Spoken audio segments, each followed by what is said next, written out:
Indépendant. Ah, te bango na donc moi mon eka pour nous ça va marcher. Ngana yaka pona bango te. Bango te, ngana yaki pona bango te. Ngana yaki na église pona tata Simon Kimbangu.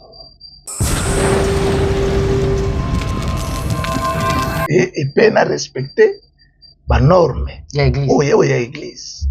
C'est ça, nous chercheurs indépendants. Donc, prière à notre Père, bango de bazan erreur. Bango de bazan erreur. Bango nyonso bazan erreur. Ok. Moutana raison ate. Comme c'est un message oh pas Karine Mokonzi. Vraiment en tout cas bon aider s'il vous plaît. Naza na message moko na naza nango pona ye. Eza révélation. Parce que pour ce que mon église est pas ça. Parce que bato mabende ba yoko ta église pour ba joie délivrance. Donc souci na nga donc ndengeza le lokote o nga na linga na église lokola prédication. Même na ba télévision na talaka. Ah, donc on zo landi pasteur même ya ba réveil. Olanda pe pasteur réveil. Na landa ka bango belé. Ebele. Ndeti mutu na landa mingi. Ezala ba Coutinho Fernando. Na landa e mingi. Na landa oyo pasteur Joël, prophète Joël. Na landa e mingi. Na landa ba prédication na yo mingi. Donc na landa ba tu ebele. Ça veut dire mutu faut adjoa ndambu par-ci par-là.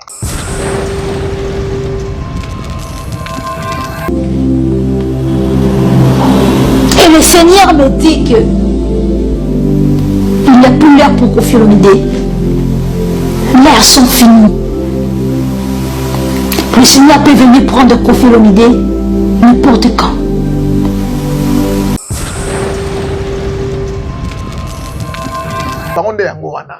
Il faut pas qu'il y ait côté wana. Batike la biso makambo na biso za biso. Makambo za bango. Yena bana.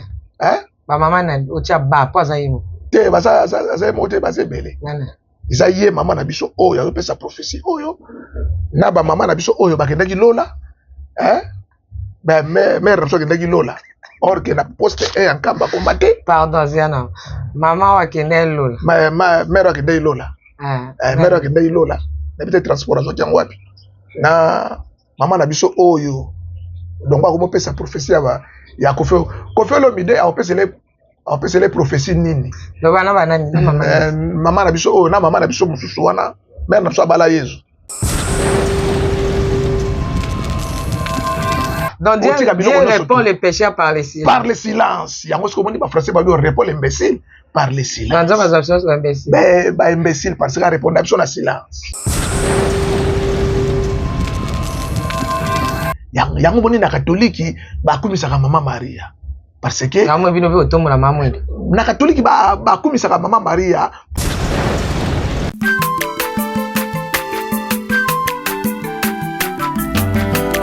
Mwana moto te po akosangai abongwani pete po awangata Nzambe ya le Nazarien, le Nazarien, le Nazarien, le Nazarien.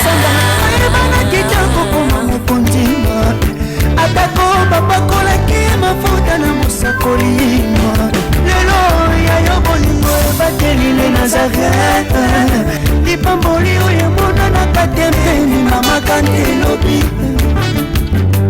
koleke mapapu masope mafuta tokokesika na olongo na Nzambe oyo babenga na makomi.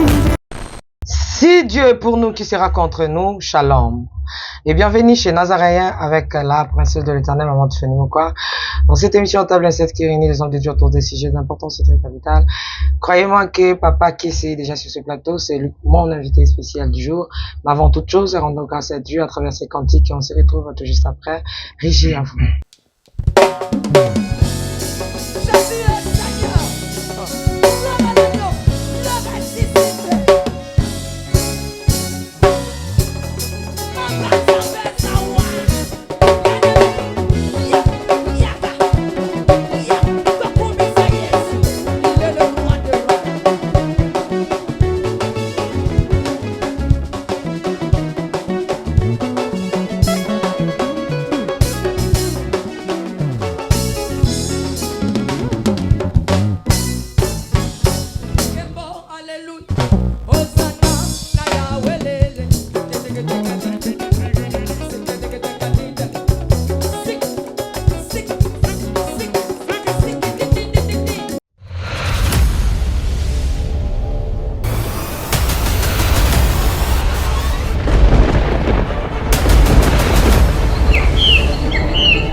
Merci de retour sur ce plateau. C'est quand il a fait plaisir énorme à Nekab, depuis les Issa, maman Betty Kokelea, à tous ceux-là qui nous aiment. Pourquoi pas Capis, Adonix, hein, je t'aime bien ma fille. Aussi à maman Madé Kevani depuis Londres. Que Dieu te bénisse abondamment, Mada. Voilà, je disais que je suis avec Papa Kissi, Nalbeli Mbote Shalom. Mbote maman. Bonne santé. Oui, les défenseurs. Vous allez m'évangile aussi là. Les défenseurs. Évangile aussi là. Évangile aussi là. Chercheur nan. Chercheur indépendant. En histoire des choses. Les autres qui va lemba qui on a qui mangissent makamno ba bayon ni ba kuya ba notre père ba bayi ba bi. Azala chercheur indépendant. Te bango na ye. Comme mo moneka pour nous ça ba marcher. Ngana la pona bango te. Bango te ngana ki pona bango te. Ngana yaki na église. Pona tata Simokimba. Et peine à respecter la norme. Il y a l'église. Oh, il y a l'église. C'est ça, on a chercheur indépendant. Donc, prière à notre Père, on est bazan erreur. On est bazan erreur. On nyonso bazan erreur. OK. Mutana raison ati. Mais na tel sayo vidéo moko. Ota na no polio na nguto. Na mono réclamer au combat tata. Ah ouais. Au combat tata. Merci beaucoup, Wanizambo Tenayo. Mais na talisi na numingi na régie tota non image pour eux. Et bon retour. Régie avant. Salut tout le monde, j'espère que tout le monde va bien. Beaucoup mais c'est un message oh pas Karine Mokonzi. Vraiment en tout cas bon aidenga s'il vous plaît. Naza message moko naza nango pona ye. Eza révélation. Révélation on a koko le bango na télévision te. Na koko le bango te. Il faut na le bango privé. Révélation on a vu yango déjà ça fait déjà je crois 3 semaines. Mais na kosa l'émission te pona lobela yango il faut na garder yango na komisa yango personnellement. Po batu mususu okoki ko eza na makambo mususu bandeko soko lobela yango na TV eza na batu pe bako profiter nango. Alors, ils ont ma comme na TVT, comme c'est là personnellement. Nzambe azan nzambe ya biso nyonso. Na yebi ke mingi babi na bango te ke tasimo ngimbo kyanga nazali nzambe. Mais pona nga azali nzambe. Siko azan nzambe ya mutu nyonso. Azana limite te ko pesa révélation. Apesa nga apesa nga ba révélation même ya batu mususu banoki mbangiste. Eza na révélation mususu na lobate mais tant li kambone ko kisama ki na regretta na ko comprendre que fallait pas nzoka ne nzambe azan nzambe ya mutu nyonso soka pesi likambo il faut ko loba mais likambo ya Karine Mokonzi oyo nga nazana ngo na ko lobate boye denga boye bisaye na komela ki na privé na ye ça fait déjà longtemps na komeli na privé likambo ya révélation on azoaki ata na message na ba message na ye. Ce qui a moni en côté, na otia numéro nanga 085 035 92 11. A komelanga na pesa y révélation wana. Pour likambo ngo so na bila lobango na TV et ko sala vraiment malamu te. Ba ko profiter na likambo wana mokilo eza mabe makasi. Alors nazolinga na ibisa ngo privé. C'est très important. Na ibisi yango privé pour mettre fois likamuna zo lingana lobela na pona zo mona zo saila ngo mingi. Awo saila ngo mingi, azo saila ngo mingi. Donc ceux qui na lobeli te ke likamone kwe ngana ozana problème. Yango zo senga na solane na privé. Soki ako benga nga kozala malamu ou akomelinga na WhatsApp na pese juste un message na ye et puis c'est tout. Ou atala na ba message na ye na TikTok na ye akota na ba message. Akomona message nanga onga na komela kaye. Et puis na yebite soka mona mais et ces osenga pena azwa message wana pour ça très important et ko sungaye. Et ça message moko na ko publier yango te kande na ebisibino. Soki te mokili za mabe mingi ba ko profiter na likambo. Donc zo senga penza ye moko asula na expliquer ye révélation o ba pesinga na yebisa ye. Donc c'est ça. Oh, inaningana lobaka pona likambo Karine Mokonzi yangwana. Pona tali na ba message, azotanga ba message te. Nazo ba te na komi c'est là ndenge nini. Na numéro na été. donc nazo ba te na okomisa ngo ningini tellement que nzambe pe asala ba internet na zudo idée on nazo yango lelo pour déjà 3 semaines nazo yango kaka lelo donc ya kosalela ngo vidéo boy ye moko pena sala vraiment fort abenganga akomelanga na privé pe kana WhatsApp akomelanga na yebisa révélation wana so na komisi na likambo ngo ayoki yango soki akosalela ngo ekozala malamu soki akosalela ngo te soki likambo ekomeli ye et puis ngana kozasuna problème te ozasuna problème te ezosenga pena na sola na ye eza vraiment très important donc c'est ça merci beaucoup merci papa Kese tolandi wana tomoni ndeko yo abimisa ba vérité na bino oyo mikolo enda kangi penza na nkamba kangi kimbangisa 4 coins ye na ye akomi na ba message na tuna kana yeba est-ce que bino na ba kimbangisa soki pe bozu révélation moto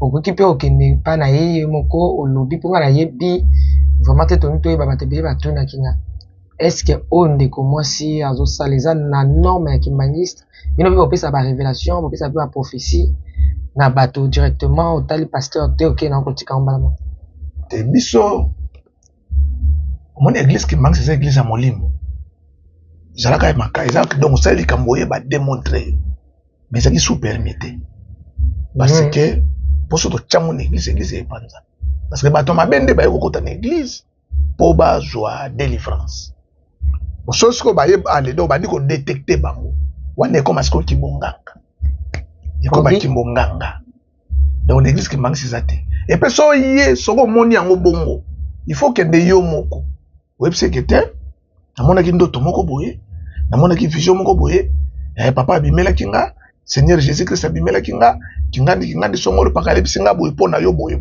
wana fo suka na bino soko mutu wana oyo yebisi yenda ko sala témoignage mais yo okete yo ko sala mo témoignage te simbate ils appellent la bateau de maintenant on a au tel vidéo koki ko analyser des comment sur parce que kolone chapem sina ba papa aina na ba na ndeko Karine na banjo ebi ndeko Karine mokonzi nazolanda na moni na kati vidéo voilà analyse ni okosal ko na vidéo te analyse ezali tango yo moni likambo il faut pousser mais pas ya moto yo moni likambo yama poussani ça veut dire pousser na donc koleka susu na télévision te donc Karine mokonzi nde akoleka la télévision a lukaye na ba téléphone azete te ako non ya lobi bien azanda numéro na ye kasa komele ça veut dire non te soit komeli te soit komela répondre te on le ka sur la télévision soit toi leki na télévision on lobaka non asaba mbote na mama Karine mokonzi mais nazana besoin to kutana pour nazana makambo ko biso seli donc akoloba te oyo eza vision toni na ko yebisa c'est pas dévoiler vision o moni na ko yebiso boy mama tango nani asambeli prophète nani tango Daniel asambeli le même jour Daniel asambelaka nzamba répondra à Daniel mais nzamba tindaka angelo pour aya kopesa Daniel réponse obike donc angelo na kanga maka n'espace donc Satan bloqué angelo wana ils ont quitté 21 jours nzamba tindi ange Gabriel ange Michael aya kutala mais comment na tinda mutu na prière à Daniel atindaka pour la réponse mais Daniel tile lazolela aya kutaka angelo wana bloqué so ange Michael abundaka na Satan tanga bundi na ya libéré angelo wana pise non kende ko répondre Daniel prière na kaka les jours o ya senga kango ajwaka déjà solution ça veut dire le jour wana o ya senga ajwaka solution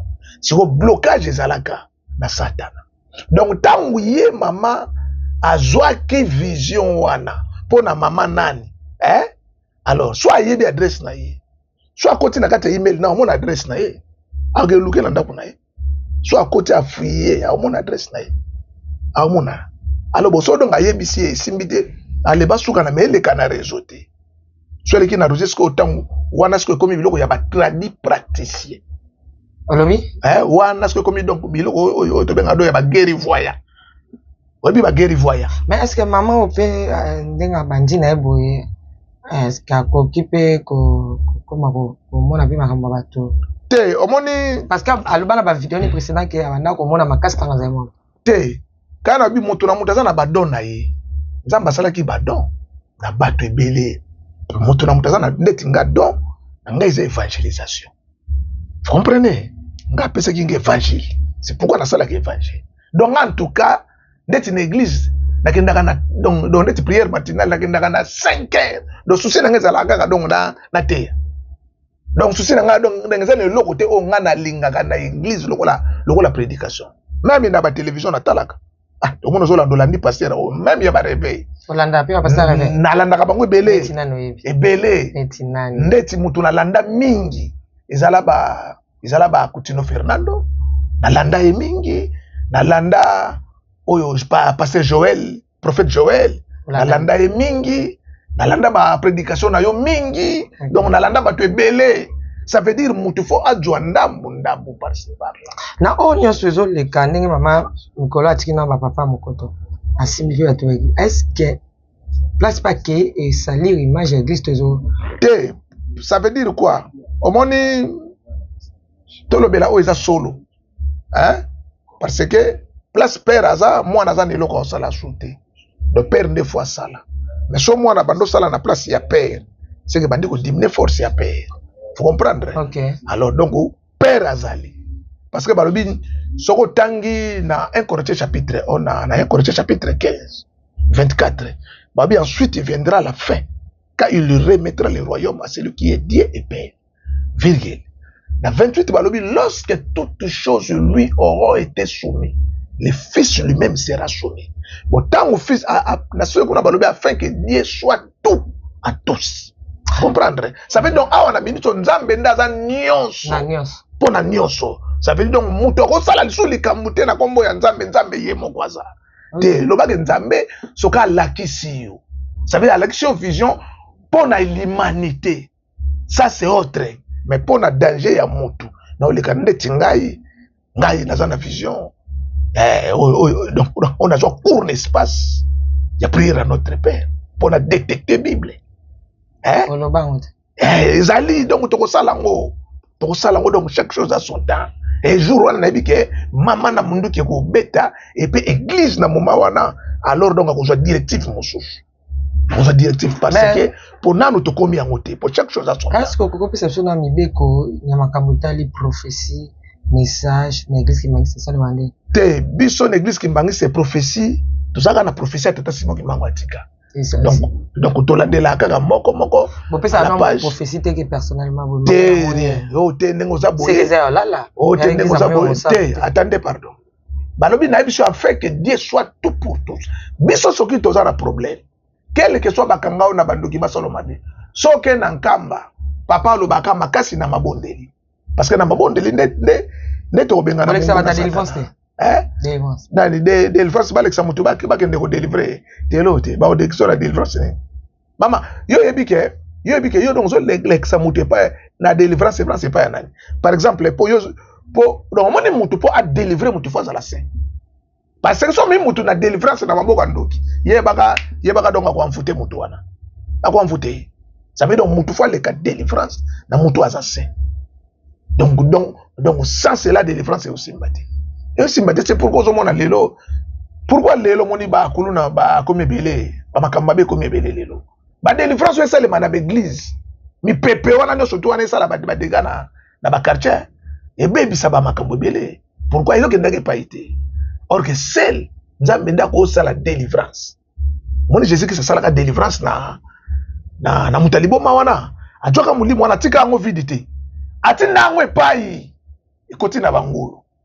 Mais ce que donc yo sali délivrance tiki yango bisika pamba obi ote na bo yango il y a prophétie na temps de la fin nenge bi besoin que vos fils prophétiseront mini bo sali la te balobi kasi balobi basi na ba mibali ba ko prophétiser ce que donc ozo prophétiser soki ezanga na julio prophétie ngana ko yapana yo wana ezali ngana ko yana pise mama na loti bo nzamba ebisinga boy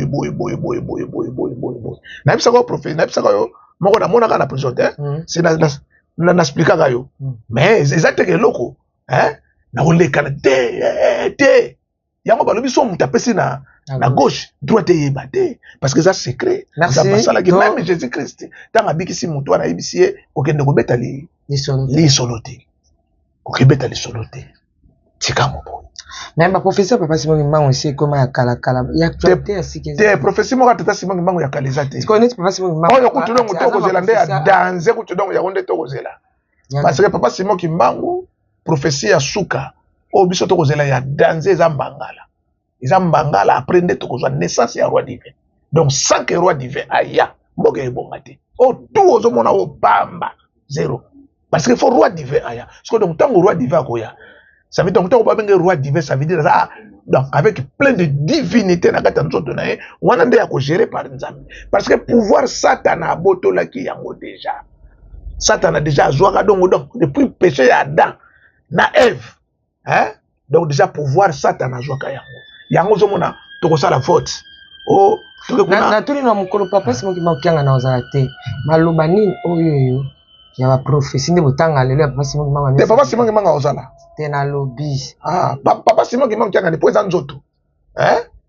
mais papa Simon Kimbangu aloba boye kiti wana apart ye mutu muso ovanda ngote donc mutu no so omona so bazwi yo lelo ovanda na kiti wana c'est que papa Simon Kimbangu incarné c'est que yo papa Simon Kimbangu parce que wana za ba loba na ye changer te donc mutu no so ovanda na kiti wana après départ un jour il y a corps physique ya papa Simon Kimbangu il y a mikola corps il y a départ il y a corps physique maloba nini bato bisakoni to bande botanga papa Simon Kimbangu en 1921 maloba nini oyo okanga personnellement deux papa ya papa Simon Kimbangu kyangani oyo maloba oyo donc ngomi balé ko tikala to tali la ngopé ko kisa bon papa Simon Kimbangu on m'a dit toute la vérité n'est pas bonne à dire papa posé le lomo suto ko loba pe créer ma bé créer ma bé ndé yem ta loba te ze lo comme suto donc to ko loba pe et créer ma bé ya mabe ya osangana te non yango Jésus Christ abisi tango Pilate atuni yo nani yo ba vérité abisi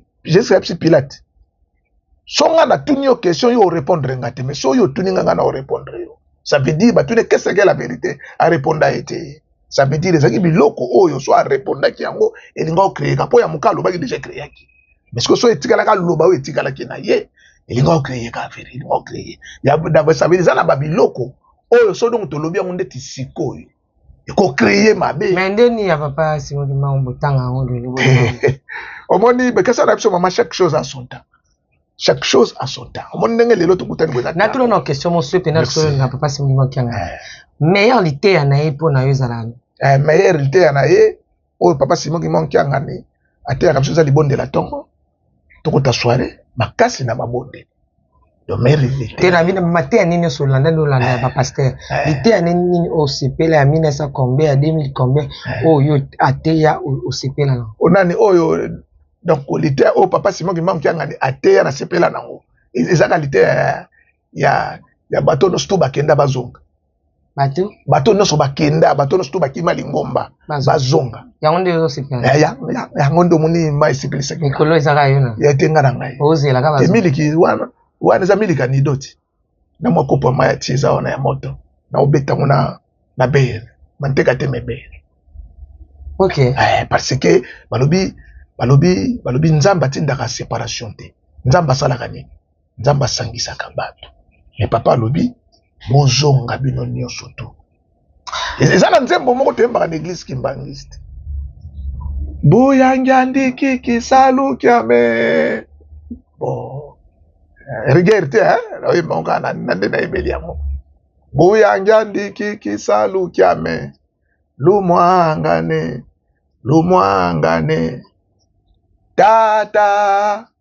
tata bakandoki zaku yesala kwame ye bandokiko buna ya kutelele nzolele futula dibundu mumpila ibu ya kala alobi parce que de son vivant ya papa Pfumba Mbanza avant séparation bi papa ngana osala na bandoki te ta bandoki ndenge bayo panza lingomba lelo mais la parole à papa Simon Kimbangu alobi na lingi na zongisa lingomba ndenge ezala orke ndenge ezalaki na séparation te alobi nzolele futula dibundu mumpila ibu ya kala c'est ça le pire enseignement oyo moninga na vandaka nango parce que papa Pfumba Mbanza il disait suivant andalo ba mingi nzambi zola katumanga nzambi katuma ngaki ntantuko. Donc nzamba tindaka bokabwani te, nzamba tindaka nde bolingo yango Jésus-Christ alobaki la plus grande commandement. Et Jésus-Christ a tiré la biso aimez-nous les autres. Merci beaucoup papa Kessé. Wana nde sikweza le plus majeur parole ya papa Simon Kimba. Oya loba. Merci beaucoup papa Kessé. Tika tozo na régie tozo na message mususu ya mbale ya prophétie on tozo. Régie avant. Envoyer ces messages à Koffi Olomide, c'est urgent. Ce mois encore, je suis encore revenir. Ce mois encore. Je pense qu'il connaît ce visage. Il connaît mon visage. Parce que le Seigneur m'envoie toujours. Et je vais obéir. Je viens avec amour. Je viens avec amour. Je suis venu avec amour pour te dire ce message. Aujourd'hui, j'étais à la maison, au salon, je regardais la télévision. Pendant que je regardais la télévision, bien aimé, j'écoutais la voix du Seigneur Jésus. La voix de notre Seigneur Dieu Tout-Puissant, Yeshua Mashiach. La voix de Jésus-Christ qui me disait, dis à Koffi Olomide de se préparer.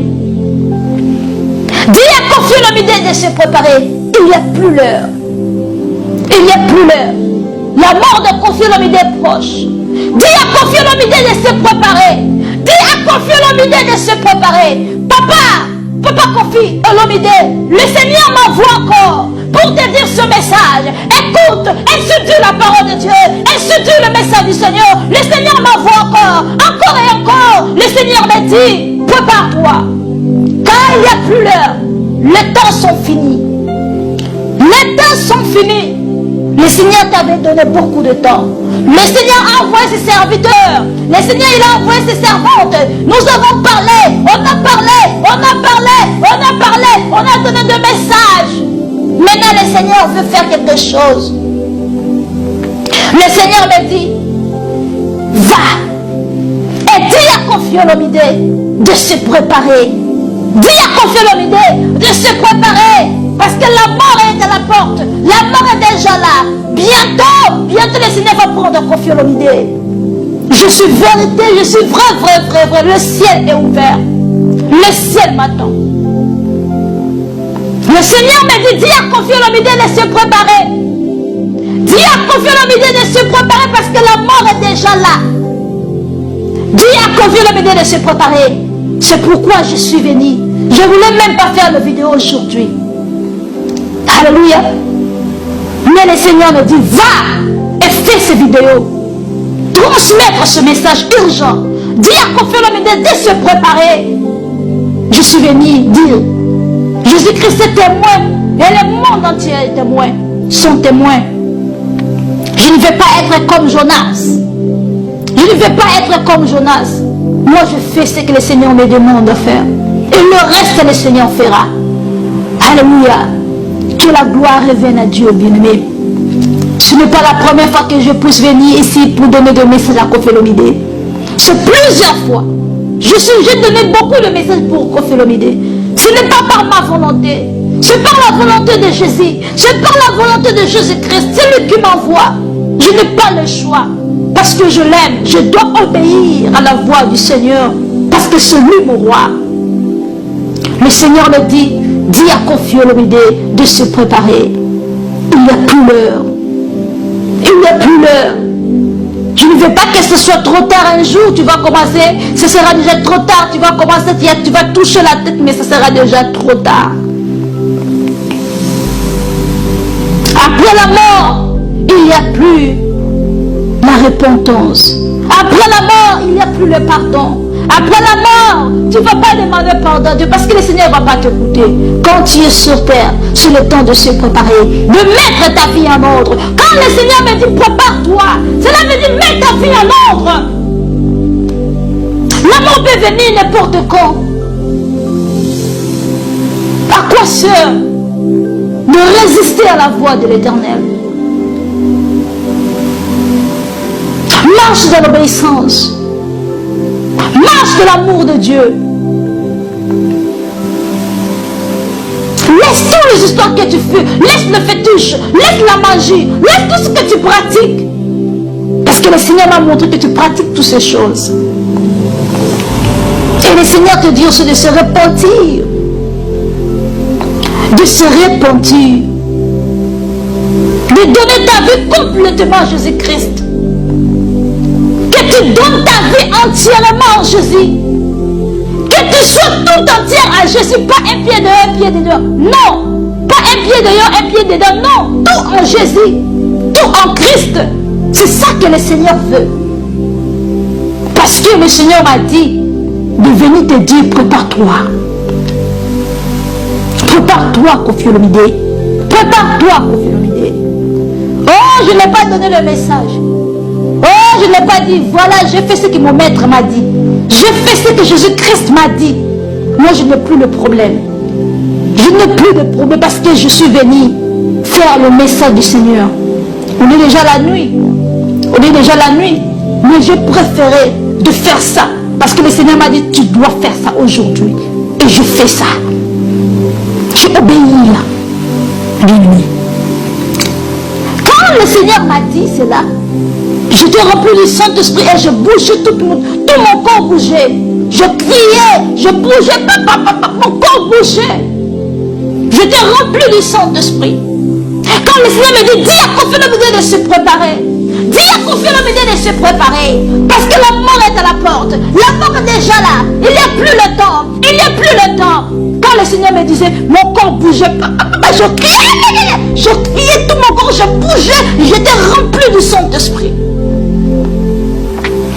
Alléluia. Et après cela, je suis montée à la chambre pour faire quelque chose. Ce père-là, pendant que j'arrangeais les histoires, je vois en esprit l'ange de l'Éternel. Il avait la cloche dans sa main. Mbonga. Il avait la cloche dans sa main. Et je vis qu'il bougeait la cloche. Il bougeait la cloche. Après, je vis l'ange de l'Éternel là seulement. Je vis encore. Il avait comme un cahier, un cahier. C'est comme s'il avait un cahier et le stylo bleu. Il écrivait.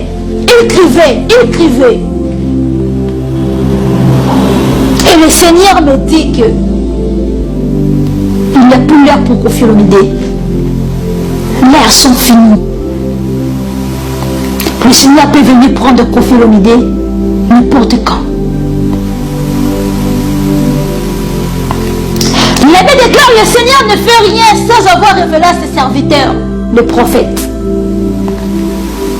Le Seigneur ne peut jamais faire quelque chose sans avoir révélé nous, le servant de Dieu, le serviteur de Dieu, le prophète. C'est le Seigneur Jésus-Christ, avant de faire quelque chose, il révèle, il signale. Je pense que je ne suis pas la première personne. Et ce n'est pas aussi ma première fois de venir donner le message. C'est à cause de l'amour que j'ai pour le Seigneur et pour notre frère, notre papa Koffi Olomide que je donne ce message. Je vis l'ange de l'Éternel avec la croche, il bougeait la croche. Non, il bougeait la croche. Cela veut dire qu'il n'y a plus le temps.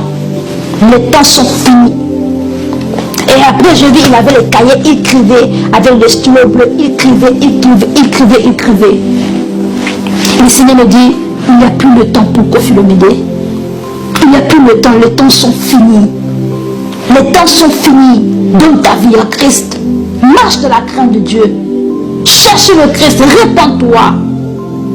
Laisse tout ce que tu fais spirituellement. Laisse tout ce que tu fais. Jette tout ce que tu fais. Cherche les hommes de Dieu. Ils vont prier pour toi. Renoncer. Repentance. Tu auras la vie éternelle. Oh, je n'ai pas parlé. Je fais. Le Seigneur est témoin. Et le monde entier sont témoins. Ils m'ont vu. Tout le monde est en train de regarder cette vidéo. Vous êtes des témoins. Et le ciel aussi. Jésus-Christ est témoin. Alléluia.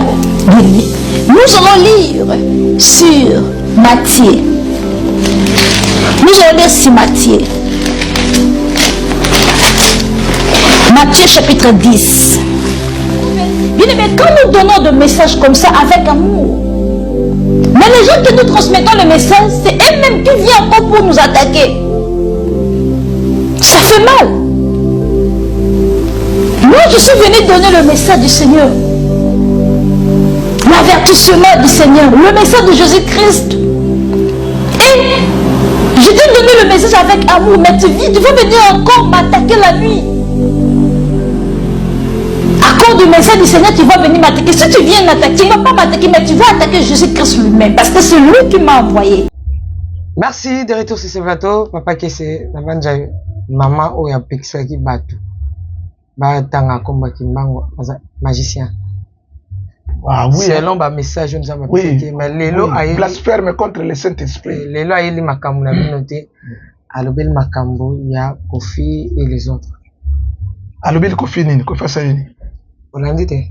Donc on a mona kiye kaka mais tant on a do zappé boye. Na mona kiye ba che imaginer Kofi, na moni Kofi ba manike na les autres aussi là. Na ebité ce qui ngalinga dans kalinga lobani. O moni ba mama oyo. Musala na bango nde yango wana. Faut ba kaka nende côté wana. Olobi?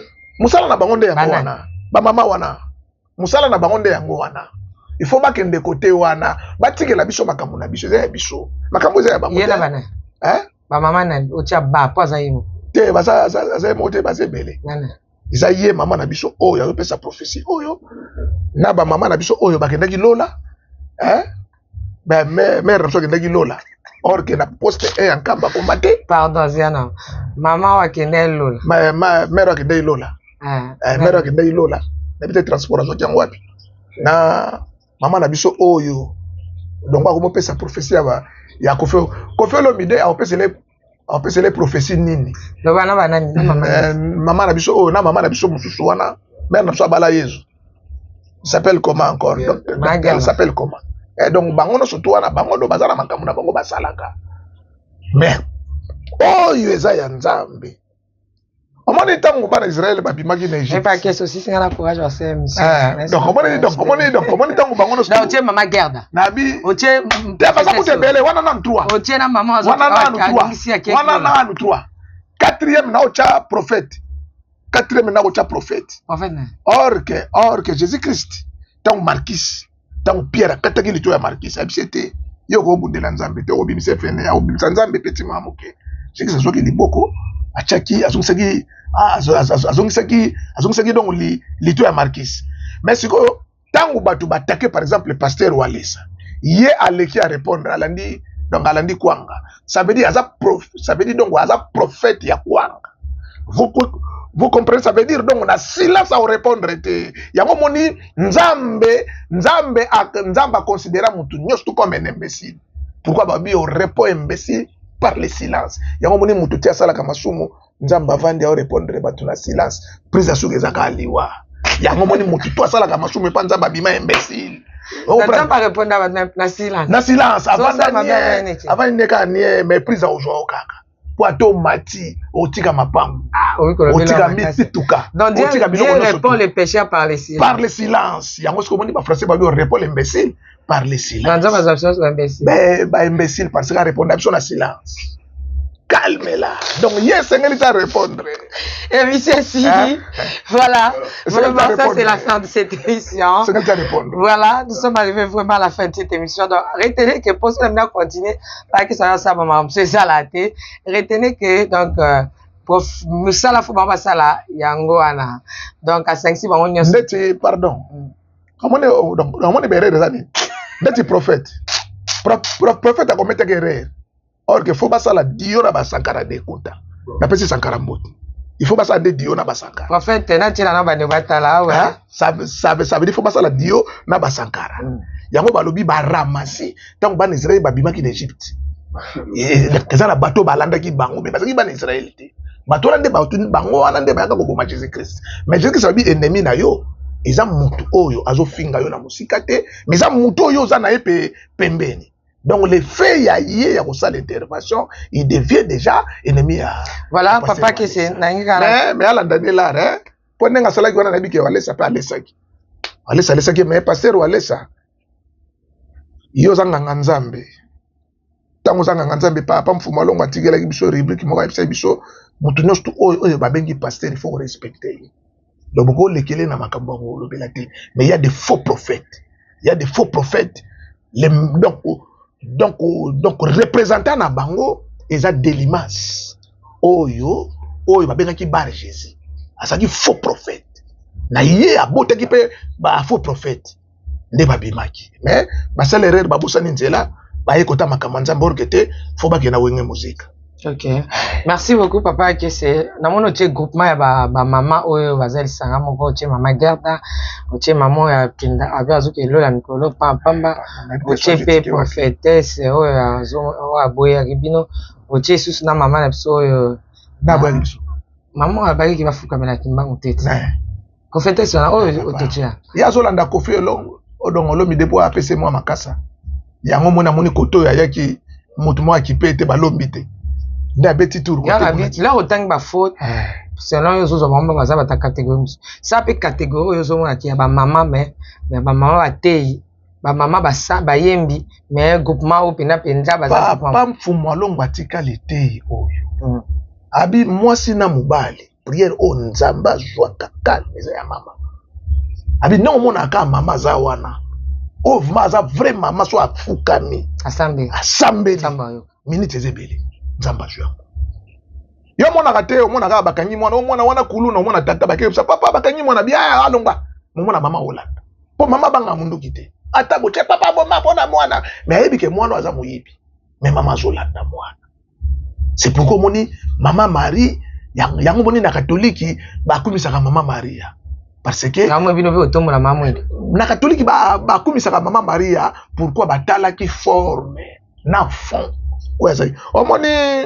nalandaki mishomo bobetaki awa oyo balobelaki likambo oyo ndeko na ngai mbongo alobaki awa likambo ya Aden na tata na mama kolo mwana ezaka mama.